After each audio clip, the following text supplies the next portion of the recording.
Well, hello. My name is John Bonner.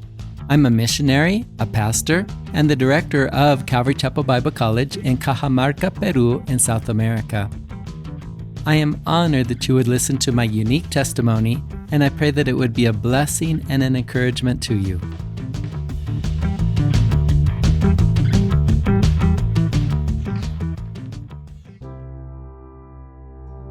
The Myth of Coincidence, Chapter 11.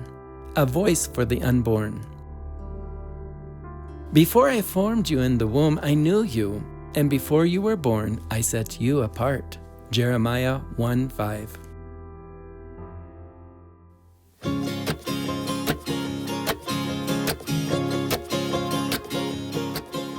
One of the greatest joys of serving in Cottonwood was to oversee the House of Ruth Crisis Pregnancy Center, a ministry dedicated to saving the lives of the unborn. It was very rewarding to work with a staff of volunteers who counseled women that were considering abortion. Once they were educated and informed, many girls opted to keep their babies, and some even gave their children in adoption to the long list of couples who desired children but could not conceive. The House of Ruth was founded a few years earlier by Kathy Larson. Kathy learned that Ruth means compassion, while contrarily, ruthless means lacking in compassion. The name so beautifully and appropriately highlighted the emphasis of the ministry to help young, expectant mothers and to care for their infant children. Of course, all the services would be without charge. Kathy was needing to step out of the ministry and asked McMeyer to find a replacement. When I came on staff at Calvary Chapel of the Verde Valley, one of my pastoral responsibilities was to oversee this critical and all-important ministry. As the new director, I had to be trained quickly. 2 large manuals were thrust into my arms. There were confidentiality and legal issues I had to be familiar with, as well as medical concerns and funding matters. But the most difficult of all, I had to learn the various grisly methods of abortion. I sat alone, sobbing uncontrollably on the counseling room floor. Before me, the television, a VHS player, and a stack of video cassettes that detailed the gruesome procedures. The first video made me grow sick to my stomach. The ultrasound video showed an abortionist dismembering a baby limb by limb. The baby lurched in obvious pain, trying to escape each snip of the forceps. I was jolted by the inhumane realities of abortion. How could this barbaric practice be legal, I wondered. Many states, including Arizona, were trying to make crisis pregnancy centers like ours illegal. Lawsuits were being filed against struggling centers across the country, while government-financed centers like Planned Parenthood were thriving. It was just plain wrong. We are simply trying to save lives, giving young mothers informed options, while the other side prospered, lining the pockets of abortion doctors with lucrative incomes.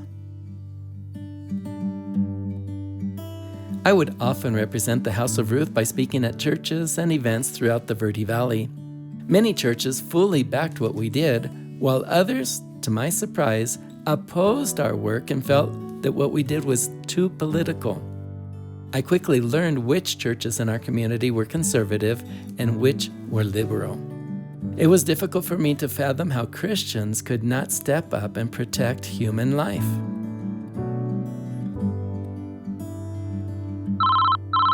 The phone rang at my desk one day. The man's voice was frantic.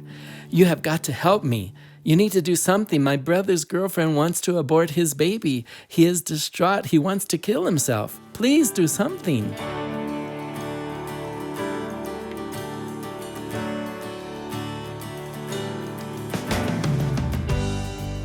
My heart went out to this young man who, from one minute to the next, came from being neutral to being deeply into the pro-life camp.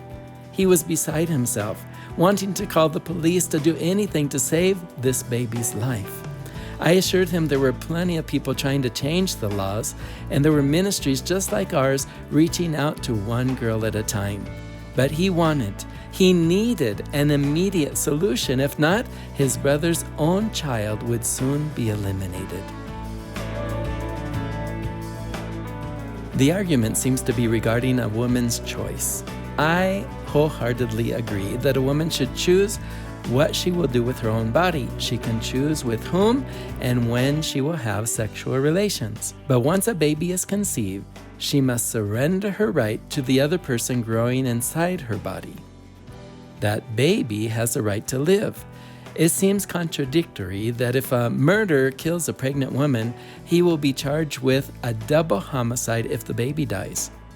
Then why is it not murder to kill a baby while still inside its mother's womb? Because of biblical conviction and because of my life-saving duties as the director of a crisis pregnancy center, I have clear convictions about the type of political candidate I will vote for. He or she must be a defender of the unborn.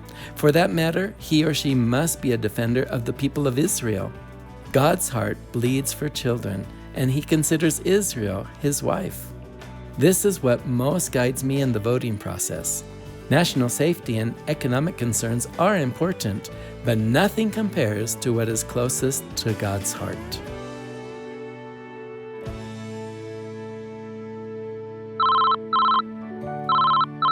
Once again, the phone rang at my desk. The elderly gentleman told me of a certain sum of money he and his wife wanted to give towards the purchase of a house for women to enable them to carry their precious babies to term. Opening day for the House of Ruth's new maternity home was truly a celebration, as it was completely paid for and every bed, dresser, crib, piece of clothing, and pantry item was donated by the very loving and generous community in the Verde Valley. Good friends, Kent and Jackie Maskey, agreed with their 2 teenage children to oversee the new House of Ruth maternity home. The House of Ruth had a secret, very effective weapon in our arsenal to save the unborn: knitted baby booties. Young ladies would visit our office for free pregnancy testing we offered. If we determined that they were abortion-minded, we would usually show a film revealing the truth about abortion. Our women counselors would then discuss the film and the options we could offer these girls. On their way out, each pregnant mother was handed a pair of booties, hand-knitted by a platoon of elderly women with my mom, Minnie Bonner, as their leader. My mother was a very valuable part of the team. Toward the end of our 4 years of ministry in Cottonwood, Mom discovered a lump in her breast.